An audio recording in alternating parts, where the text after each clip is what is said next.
तो class 12th के बच्चों, अब की वीडियो के अंदर मैं बात करूं तो वही प्रोबेबिलिटी चैप्टर को लेके ही डिस्कस करने वाला हूं। वो भी क्या, केस स्टडी। कि भाई साहब प्रोबेबिलिटी चैप्टर की केस स्टडी 2025 के अंदर अलग अलग सेट्स के अंदर किस टॉपिक से रिलेटेड पूछा गया था, वही सारा मैं आपके साथ क्या करने वाला हूं, डिस्कस करने वाला हूं। इससे पहले मैंने 2023 2024 की केस स्टडी कराई थी। अगर वो वीडियो नहीं देख रखी तो डिस्क्रिप्शन में उसका लिंक दे दिया, पहले जाके वो वीडियो देखो। क्योंकि अगर वो वीडियो देख लोगे तो भाई 2025 वाले जो क्वेश्चन है ना, वो आपके लिए यूं चुटकियों का काम होगा उसको करना।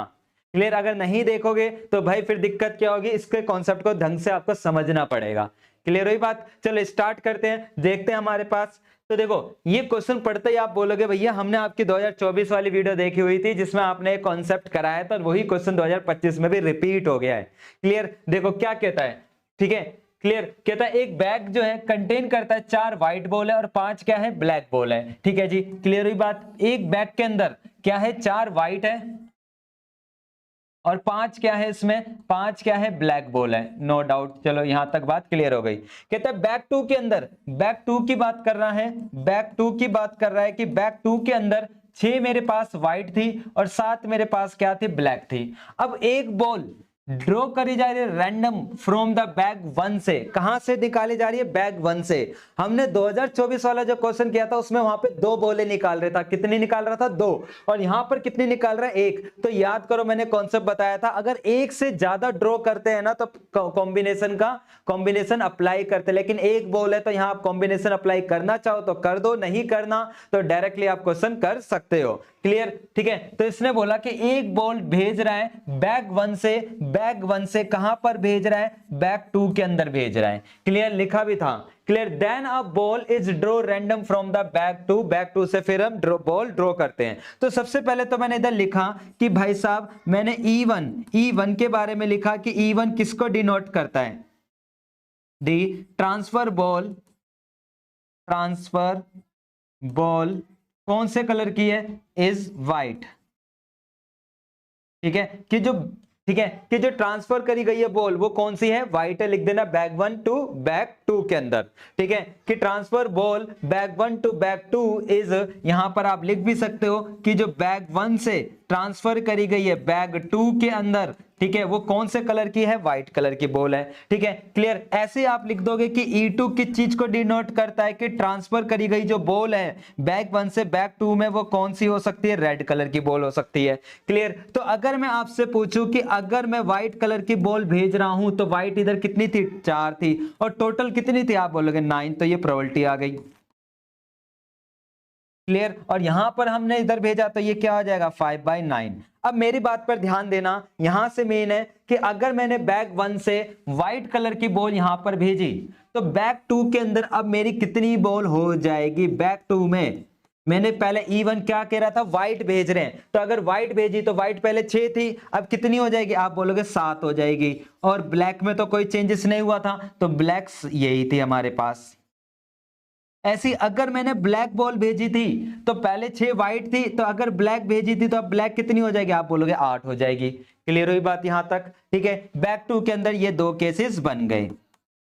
अब वो क्या कहता है कि भाई क्या कर रहा है, ड्रॉ कर, वो जाने के बाद एक बॉल निकाली जा रही है रैंडमली, कहां से, बैक 2 में से, और निकाली गई बॉल कौन से कलर की होनी चाहिए, व्हाइट कलर की। कौन से कलर की, व्हाइट कलर की। तो मैं इधर लिखूंगा, ठीक है, कि व्हाइट कलर की बॉल होनी चाहिए कब, ये जब हमने व्हाइट कलर की भेजी थी।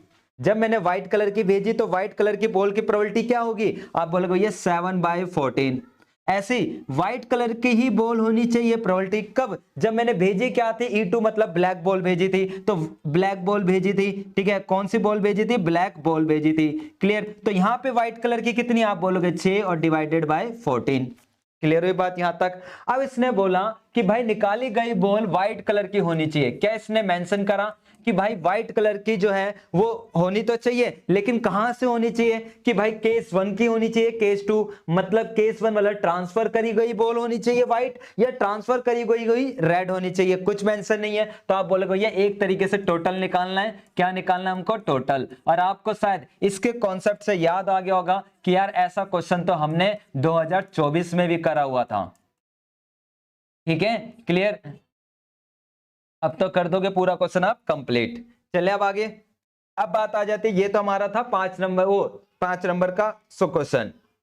अब आते केस स्टडी कि भाई कैसे कैसे केस स्टडी आई है, क्या ये पैटर्न जो 2025 वाला है 2023 और 2024 से मैच हो रहा है या नहीं हो रहा है, एनालाइज करके कमेंट में जरूर बताना जब मैं क्वेश्चन आपको करा रहा हूं तो ठीक है। तो देखते हैं जरा, हमारे पास कहता है एक बैंक है ऑफर करता है लोन टू द कस्टमर को on a different types of interest, अलग अलग टाइप के रेट पे, जहां पे पहले का नाम है फिक्स, दूसरे का नाम है फ्लोटिंग और तीसरे का नाम क्या है वेरिएबल। 3 रेट थे, एक था फिक्स रेट, एक था फ्लोटिंग रेट और दूसरे क्या था वेरिएबल था। और कहता है from the past data with the bank it is know that a customer avails, avail का मतलब क्या हो गया, प्रोवाइड कर रहा है loan on a fix rate, floating rate और वेरिएबल रेट पे विद द प्रोबेबिलिटी, उनकी प्रोबेबिलिटी इसने मेंशन कर रखी है। मतलब मेरे को समझ आया कि भाई मेरे पास था पहले E1, E1 का मतलब यहां क्या हो गया, हमारा फिक्स रेट हो गया, क्या हो गया फिक्स रेट, इंग्लिश आप लिख लेना ठीक है, ये क्या हो गया हमारा फिक्स रेट हो गया ठीक है। फिर मेरा दूसरा था फ्लोटिंग रेट, कौन सा था फ्लोटिंग रेट, फ्लोटिंग रेट था ठीक है। और तीसरा कौन सा था, तीसरा कौन सा था, आप बोलोगे वेरिएबल रेट, वेरिएबल रेट ठीक है ठीक है, जिसका नाम था ये प्रोबेबिलिटी ऑफ E2, ये क्या थी प्रोबेबिलिटी ऑफ E3। और यहां पर आप देखोगे इनकी प्रोबेबिलिटी दे रखी है, इसकी 10% है ठीक है, इसकी 20% है और इसकी कितनी थी, आप बोलोगे 70%। और कैलकुलेशन कम हो रही हो तो कर दिया करो यार, जैसे यहाँ पे आ गया 1/10, यहाँ पर आ गया 2/10 और यहाँ पर क्या आ गया 7/10, क्योंकि एक 0 से एक 0 कट गई। अब आगे पढ़ते हैं, कहता a customer after availing the loan can pay the loan, अगर उसको लोन प्रोवाइड करा जा रहा है तो यहां बात हुई है कैन पे द लोन या फिर डिफॉल्ट करेगा ऑन द लोन पर ठीक है। जब वो क्या कर रहा हो रीपेमेंट, कि भाई रीपेमेंट की बात आएगी या तो वो लोन पे कर देगा या क्या करेगा डिफॉल्ट करेगा, कि अगर मैंने फिक्स रेट दिया या तो वो पेमेंट करेगा या डिफॉल्ट होगा, फ्लोटिंग पे या तो पेमेंट करेगा या डिफॉल्ट होगा, वेरिएबल पे या तो पे करेगा या डिफॉल्ट होगा। अब इसने बोला क्या, The bank data suggested that the probability that a person default, लिख दिया the probability of, किस चीज की है डिफॉल्ट की प्रोबेबिलिटी है, डी से मतलब डिफॉल्ट हो गया, किन केसेस में हो गया बता भी दिया, फिक्स केस में, फ्लोटिंग केस में और वेरिएबल केस में। कि भाई फिक्स केस में है हमारे पास ठीक है, डिफॉल्ट कर रहा है, कब डिफॉल्ट कर रहा है जब मेरा सेकंड केस था, डिफॉल्ट कर रहा है कब जब मेरा वेरिएबल केस था। इनकी इसने प्रोबेबिलिटी दे रखी है कितनी 5 3 10, तो 5/10 हो गया, 3/10 हो गया और 1/100 हो गया, सॉरी 100 आएगा इधर। अब कहता what is the probability that a customer after availing the loan, कि अगर कस्टमर को क्या करा जा रहा है कि एवलिंग द लोन प्रोवाइड करा जा रहा है with the default on the loan payment. क्या यहां पे बताया कि जो वो डिफॉल्ट हो रहा है वो किस केस का है, फिक्स केस का है, वेरिएबल केस का है, फ्लोटिंग का है। उसने बोला है बस प्रोबेबिलिटी निकालो, किस चीज की निकालनी है डिफॉल्ट की। तो भाई आप समझ गए होंगे, आप बोलोगे भैया जी ये पार्ट तो हमने 2023 और 24 में भी करे थे ऐसे क्वेश्चन, कि वो मेंशन नहीं कर रखा हो तो किस केस का है, तो इसका मतलब टोटल प्रोबेबिलिटी होती है, क्या होती है टोटल। तो आप इधर कर दोगे कि भैया पहला केस आएगा E1 dot probability of default E2 E1, फिर प्रोबेबिलिटी ऑफ E2 ठीक है, फिर इसके साथ क्या आएगा डिफॉल्ट में आएगा E2, फिर सेम कहानी प्लस प्रोबेबिलिटी ऑफ E3, फिर आएगा प्रोबेबिलिटी ऑफ डिफॉल्ट E3 आएगा ठीक है। अब भाई जो भी इनकी प्रोबेबिलिटी है वो आप लिख दोगे, आप बोलोगे 1/10 इनटू में डिफॉल्ट केस क्या था 5/100 था, प्लस का 2/10 डिफॉल्ट केस कितना था 3/100 था, प्लस का ठीक है 7/10 और डिफॉल्ट केस कितना था आप बोलोगे 1/100 था। नीचे तो कैलकुलेशन बिल्कुल सेम है, नीचे की कैलकुलेशन में कोई दिक्कत नहीं है, आप बोलोगे 1/1000 नीचे आ जाएगा क्योंकि 2 और 3 हो गए, यहाँ 5 और यहाँ से क्या हो जाएगा 6 और यहाँ से क्या हो जाएगा 7, तो कितने हो गए 11 और 1 18, तो हमारा आंसर आ गया 18/1000। क्लियर ठीक है। अब इसने क्या बोला जरा पढ़ते हैं, a customer after availing the loan, उसको लोन प्रोवाइड करा जा रहा है और वो क्या होता है defaulted on the loan payment ठीक है। What is the probability that availing the loan is the variable, probability किसकी निकालनी है वेरिएबल की, और क्या चीज दे रखी थी आप बोलोगे डिफॉल्ट केस दे रखा था, तो ये निकालना है हमको। क्लियर ठीक है। तो अब भाई आ जाते हैं, क्या करोगे आप, वेरिएबल का मतलब हमारा क्या था E3 था, वेरिएबल का मतलब क्या था E3 माना हुआ था, तो आप बोलोगे E3 dot probability of default जब मेरा E3 का केस था, और नीचे क्या आएगी टोटल प्रोबेबिलिटी, टोटल प्रोबेबिलिटी। अब भाई E3 कितना था आप बोलोगे E3 था हमारा 7/10 था, और इसके केस में कितनी आ रही थी प्रोबेबिलिटी 1/100 और अपॉन में टोटल क्या था 18 अपॉन में 1000, 1000 से 1000 कट गया तो 7/18 हमारा फाइनल आंसर आ गया। क्लियर। तो उम्मीद है ये केस स्टडी आपको अच्छी लग रही होगी कि भाई ये तो हमने 2023 में भी करे हुए, तो वही पैटर्न हमारे पास सर दोबारा रिपीट हो रहा है, तो 2026 में भी जो केस स्टडी है ना वो इसी टाइप की आने वाली है। ठीक है, clear.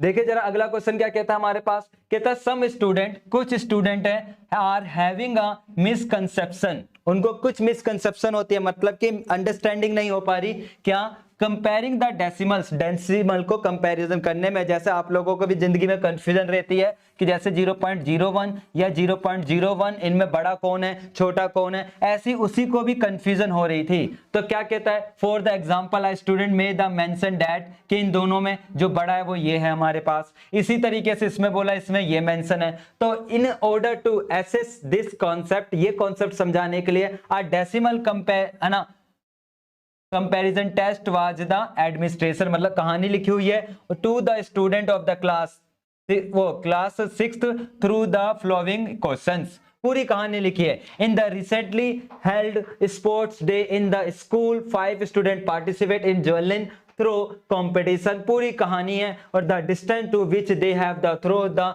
Javelin are throw below the table, जो कि इसने दे भी रखा है कि जैसे 5 बच्चे थे, अजय ने इतनी दूर फेंका, विजोय ने इतना फेंका, कार्तिक ने इतना, दिनेश ने इतना और दिवेश ने इतना फेंका। ये पूरी कहानी थी। मेन पढ़ते आगे, the student were asked to identify who throw the javelin, ठीक है, विद द फास्टेस्ट, मतलब फास्टली कौन फेंक रहा है। Base on the test attempt, अब यहां से मेन कहानी स्टार्ट हो रही है, ये पूरी कहानी थी हमारे पास। कहता base on the test attempt by the student, student के द्वारा जो भी टेस्ट अटेम्प्ट किया गया, क्या कहता है, टीचर कंक्लूडेड दैट, टीचर ने कंक्लूजन निकाला 40% of the student have the misconception in the concept of decimal. इसने क्या बोला, टीचर ने क्या रिजल्ट दिया कि 40% बच्चे जो है जिनको मिसकंसेप्शन है, मतलब जिसको कॉन्सेप्ट अपना क्लियर नहीं है। तो कॉन्सेप्ट जो हमारा क्लियर नहीं है वो कितने बच्चे हैं, 40%। ठीक है, क्लियर।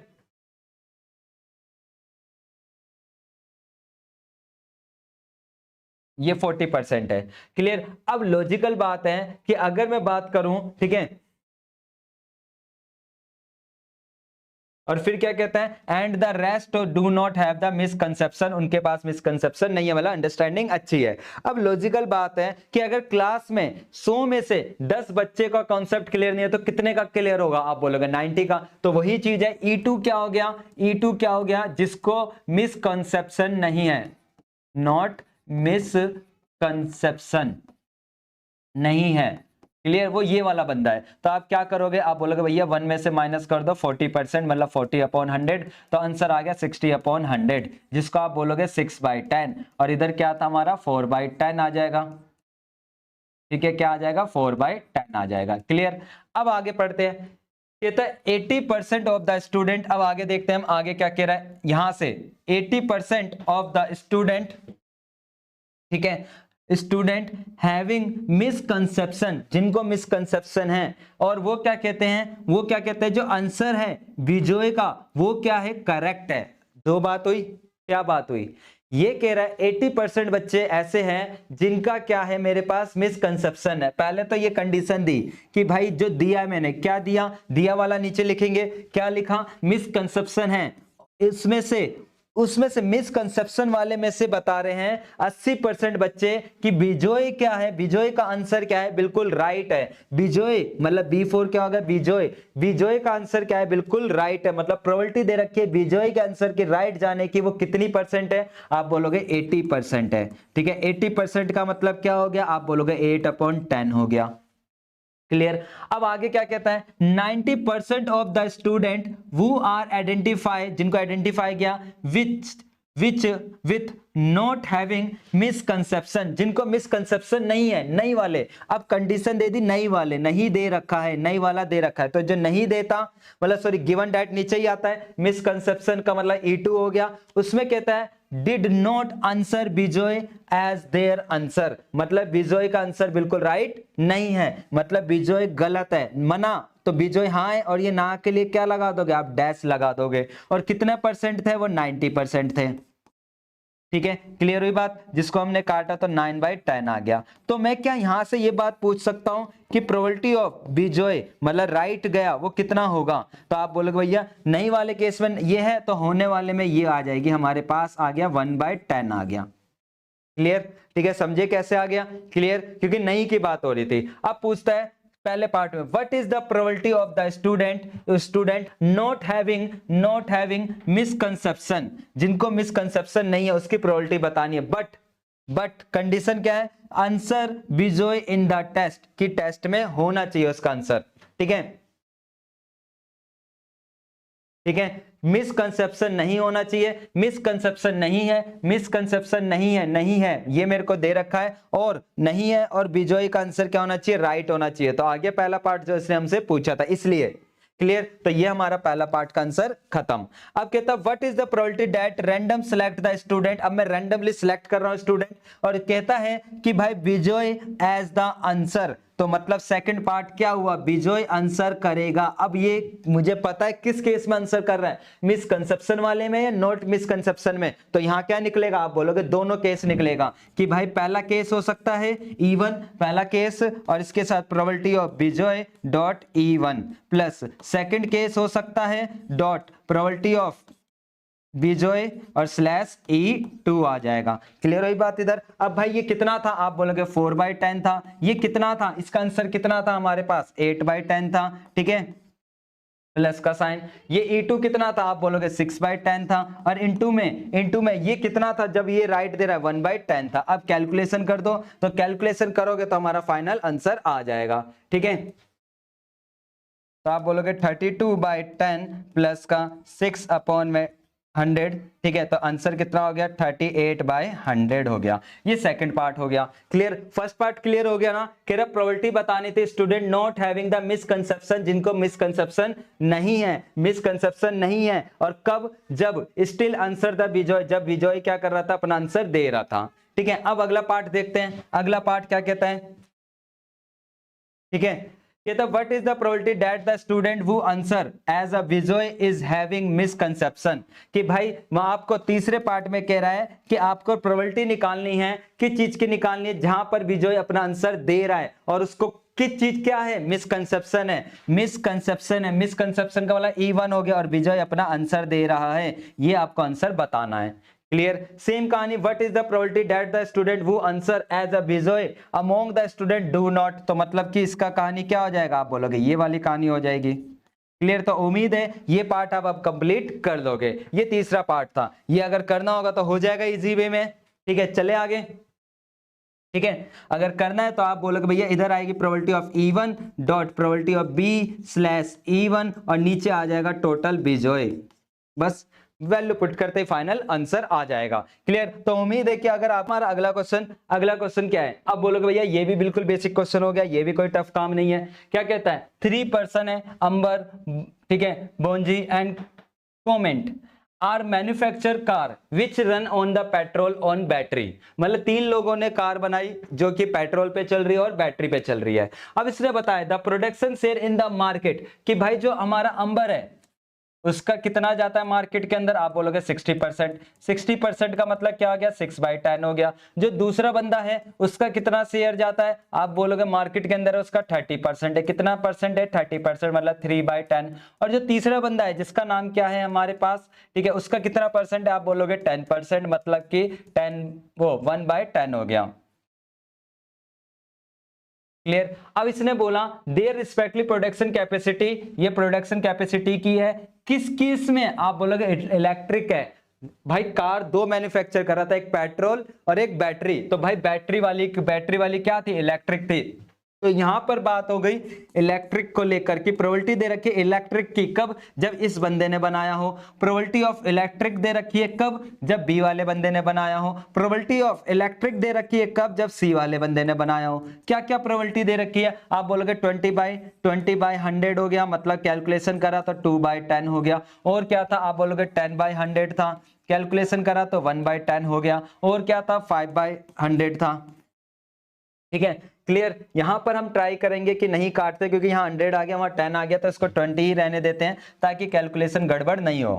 ठीक है, क्लियर। अब कहता है what is the probability that the randomly selected a car is the electric car, की प्रोबेबिलिटी बतानी है जो रैंडम सिलेक्ट करी गई है वो इलेक्ट्रिक कार होनी चाहिए। तो एक तरीके से इलेक्ट्रिक कार होनी चाहिए, तो क्या मुझे स्पेसिफाई करा इलेक्ट्रिक कार किस कैटेगरी की, आप बोलोगे नहीं, तो वो तीनों कैटेगरी की हो सकती है। आप बोलोगे भैया probability of A dot probability of electric slash A आ जाएगा, प्रोबेबिलिटी ऑफ बी, ठीक है, dot probability of electric slash B आ जाएगा, plus probability of C dot probability of electric slash C आ जाएगा। इनकी प्रोबेबिलिटी लिख दोगे 6/10 और इसकी प्रोबेबिलिटी कितनी थी, आप बोलोगे 20/100 थी, प्लस का साइन। इसकी प्रोबेबिलिटी कितनी थी, 3/10 थी और इसकी प्रोबेबिलिटी कितनी थी, 10/100 थी, प्लस का साइन। इसकी प्रोबेबिलिटी कितनी थी, 1/10 थी और ये कितना था, 5/100। तो नीचे तो जीरो सेम थी, सारी जीरो सेम थी, तो सारी जीरो हमारी सेम आ गई, मतलब 3 जीरो आ गई। अंदर कैलकुलेशन करेंगे तो ये बोलोगे आप 120 हो जाएगा, प्लस का साइन, ये कितना हो जाएगा, 30 हो जाएगा और ये प्लस का साइन, ये कितना हो जाएगा, 5 हो जाएगा। दोनों को ऐड करते हैं तो ये कितना आ जाएगा, आप बोलोगे भैया 35 में 20 जोड़ेंगे 55, 155/1000, तो ये टोटल निकल गया। अब कहता है कि यहां पे बताना probability that random selected car is the petrol. अब लॉजिकल बात है कि अगर ये मेरे इलेक्ट्रिक वाला केस है तो पेट्रोल वाले केस में मैं कैसे निकालूंगा, आप बोलोगे पेट्रोल वाले केस में आप माइनस कर दोगे, कि अगर पेट्रोल वाले की प्रोबेबिलिटी निकालनी होगी तो आप क्या कर दोगे, 1 में से ही माइनस कर दोगे, किसकी, इलेक्ट्रिक वाली, कहानी इधर खत्म हो जाएगी। क्लियर। अब देखते हैं इसका सेकंड पार्ट क्या कहता है। सेकंड पार्ट क्या कहता है इधर,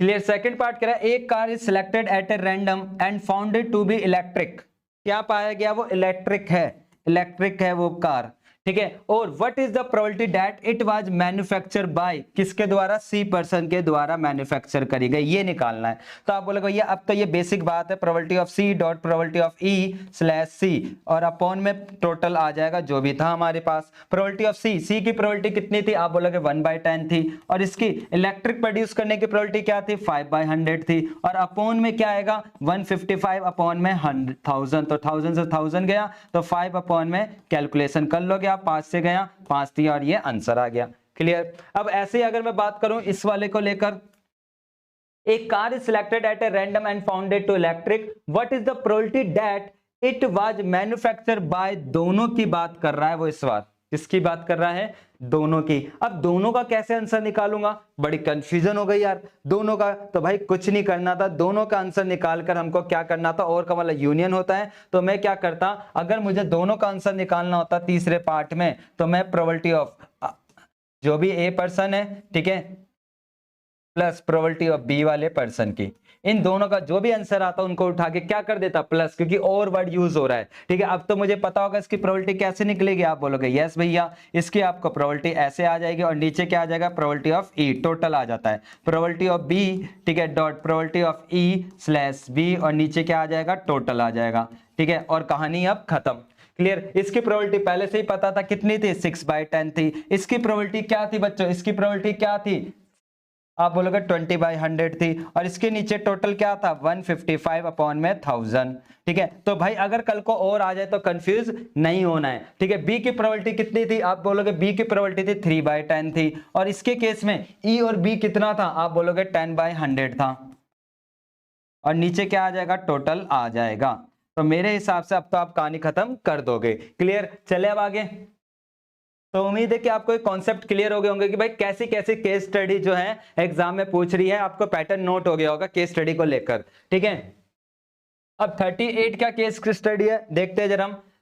कहता है कि base above the result of the regular medical checkup in the hospital it was founded that 1000 peoples, ठीक है, 700 विल द हेल्थी, ठीक है, हेल्थी पर्सन है, ठीक है, वेरी गुड, इसने खुद बता दिया। A1 किसको कह रहा है, हेल्थी पर्सन को कह रहा है, 700 क्या है मेरे, हेल्थी पर्सन है, तो टोटल कितने में से था, 1000 में से, तो आंसर कितना आ गया, 7/10 आ गया। क्लियर। और A2 किस चीज को डिनोट कर रहा था, A2 चेक करते हैं, A2 के लिए लिखा एवरेज हेल्थी पर्सन, तो एवरेज हेल्थी पर्सन कितना था, एवरेज हेल्थी 200 था, तो 200 में अपॉन में 1000 कर दिया, तो क्या आंसर आ गया, 2/10 आ गया। और A3 किसको डिनोट कर रहा है, आप बोलोगे A3 कर रहा है पुअर हेल्थ वाले कितने थे, 100 थे, तो 100 अपॉन में 1000 करा, तो आंसर आ गया 1/10 आ गया। क्लियर।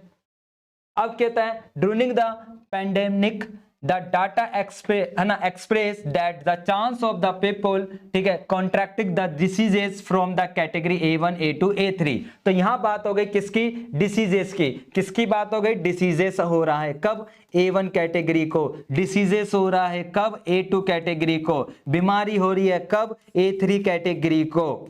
कितनी परसेंटेज है, कितनी परसेंटेज है, तो उसने साफ साफ मेंशन करा है कितनी है, 25 35, 25% है, 35% है, और यहां पर कितनी परसेंटेज है, 100% है, मतलब सॉरी 50% है। अब कहता है कि a person was tested randomly test करा जा रहा है। अब what is the probability that he या सी हैज अ कॉन्ट्रैक्ट, है ना, द डिसीजेस, उसको बीमारी होगी। तो क्या पहले पार्ट में ये स्पेसिफाई करा है कि बीमारी किस केस की, आप बोलोगे नहीं। तो मतलब आप क्या समझे कि भाई पहला पार्ट जो बेस थ्योरम का है ना, वहां से डेफिनेटली निकल कर क्या आ रही है हमारे पास, क्या निकल कर आ रही है कि भाई वो पहले पार्ट हमसे टोटल ही पूछता है। ठीक है, तो आप बोलोगे भैया ये तो बहुत बेसिक बात हो गई। A1, ठीक है, dot probability of diseases A1, ठीक है, plus probability of A2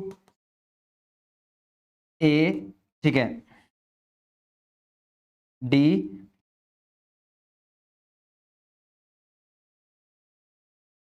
plus A2 plus probability of A3 dot probability of D slash A3 हो जाएगा।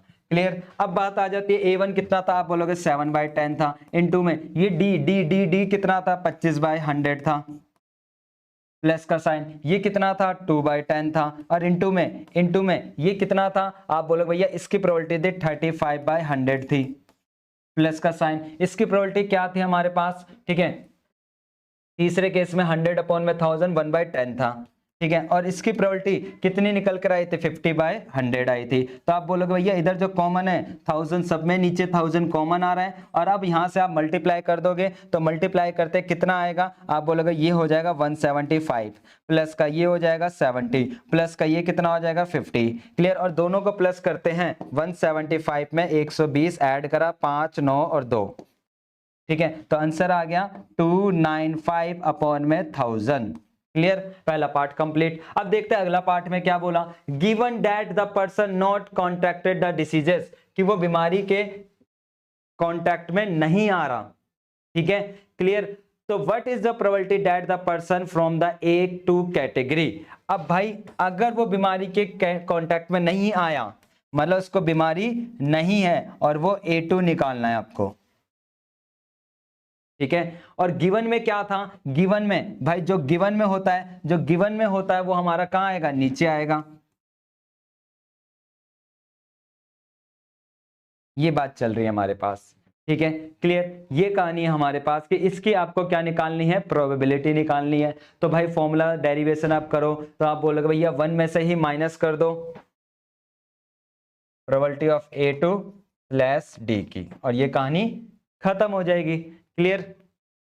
ठीक है, तो ये निकाल ही लोगे कि कैसे निकलता है हमारे पास, और ये कहानी खत्म, A2 स्लैश D कैसे निकलेगा हमारे पास। ठीक है। क्लियर। अब देखते हैं एक और केस स्टडी। भाई ये लास्ट केस स्टडी है, क्या कहता है हमारे पास, ठीक है। कहता है एक shop selling the electric item sell the smartphone on the only 3 reputed company ABC, their manufacture, ठीक है ना, ABC है, ठीक है। Chance of their manufacture the defective smartphone are this. यहां पर चेक करो, क्या पहली लाइन में एक ही बात हुई है, दो बातें हुई है। आप बोलो भैया दो बात हुई है, एक तो कंपनी मैन्युफैक्चर कर रही है और ऊपर से डिफेक्टिव आइटम आ रहा है, ठीक है। लिखा भी था, क्या लिखा हुआ था कि अगर मैं देखूं तो यहां पे लिखा हुआ इधर कि भाई manufacturing a defective smartphone in this inventory has, ठीक है, कंपनी। तो मतलब मैं क्या समझा कि भाई यहां पर डिफेक्टिव की बात हो रही है, पहली लाइन, ये प्रोबेबिलिटी किसकी है, आप बोलोगे डिफेक्टिव की है। कब डिफेक्टिव था, जब अगर A ने बनाया था, ठीक है, A ने बनाया था, कितना परसेंट था, 5/10 था। डिफेक्टिव था कब, डिफेक्टिव था जब B ने बनाया हो। तो कंडीशन क्या थी, B नीचे आएगा, पहले B आया, आने को मतलब गिवन हो गया और उसने डिफेक्टिव बनाया, ठीक है। फिर क्या कहता है हमारे पास, डिफेक्टिव हुआ कब, जब मेरे पास C आया, C ने कितना डिफेक्टिव बनाया, ये आ गया हमारे पास। फिर कहता है कि इस इन्वेंट्री के अंदर, ठीक है, 25% smartphone from A company A है, तो आपको प्रोबेबिलिटी ऑफ A दे रखी है, कितनी दे रखी है, 25/100। प्रोबेबिलिटी ऑफ B की प्रोबेबिलिटी कितनी है, आप बोलोगे 35/100। और प्रोबेबिलिटी ऑफ सी की प्रोबेबिलिटी कितनी है, आप बोलोगे 40/100, ये हमारे पास। तो है ना, a person by the smartphone, what is the probability that it was defective. तो यहाँ पे क्या पहले पार्ट में क्लियर कट लिखा है, आप बोलोगे नहीं, तो डिफेक्टिव निकालना है। तो डिफेक्टिव क्या होगा, आप बोलोगे ये पार्ट तो हम पे छोड़ दो, इसके अंदर तो आपको टोटल निकालना है। समझ गया ना टोटल कैसे होगा, क्लियर। सेम कहानी अगर मैं आगे बढ़ूं तो कहता है what is the probability that the defective smartphone was manufacture by B के द्वारा डिफेक्टिव आइटम निकाला जा रहा है। तो नहीं होगा, आप बोलोगे भैया अब तो ये क्वेश्चन इतने आपने करा दिए केस स्टडी, तो अब तो एक केस स्टडी तो हम भी कर सकते हैं, इसका आंसर हम कमेंट में बताएंगे क्या आ रहा है। क्लियर, ठीक है, क्लियर। तो ये भी आंसर बताना और इसका आंसर भी बताना लास्ट क्वेश्चन का। तो ये तो थे हमारे 2025 के अंदर, और शायद आपको 2 वीडियो देख के केस स्टडी के पैटर्न का आइडिया हो गया होगा कि भाई 2023 में, 2024, 2025 तीनों में केस स्टडी का सेम पैटर्न चल रहा है हमारे पास। ठीक है, अब मिलते हैं नेक्स्ट वीडियो के अंदर, जहां मैं आपको एमसीक्यू कराऊंगा कि इस चैप्टर के एमसीक्यू कैसे कैसे आपसे पूछे जा रहे हैं। फिर एक और वीडियो आ जाएगी अभी, ठीक है, वो होगी प्रोबेबिलिटी डिस्ट्रीब्यूशन। अब आप बोलोगे भैया जी ये टॉपिक तो हमारा डिलीट है सिलेबस से, आप क्यों करा रहे हो भाई। अभी पैटर्न देखना, जब ये वीडियो करा रहा हूँ तो हर ईयर के अंदर प्रोबेबिलिटी डिस्ट्रीब्यूशन का डेफिनेटली क्वेश्चन आया हुआ है। क्लियर, वो भी कितने नंबर में, 3-3 मार्क्स के अंदर। क्लियर, तो इसलिए करके जाना बहुत जरूरी रहता है। क्लियर, तो अगली वीडियो आपकी एमसीक्यू की, उसके बाद प्रोबेबिलिटी डिस्ट्रीब्यूशन के। तो मिलते हैं नेक्स्ट वीडियो के अंदर, तैयारी जारी रखना, अच्छे से प्रैक्टिस करते रहो। ठीक है, क्लियर।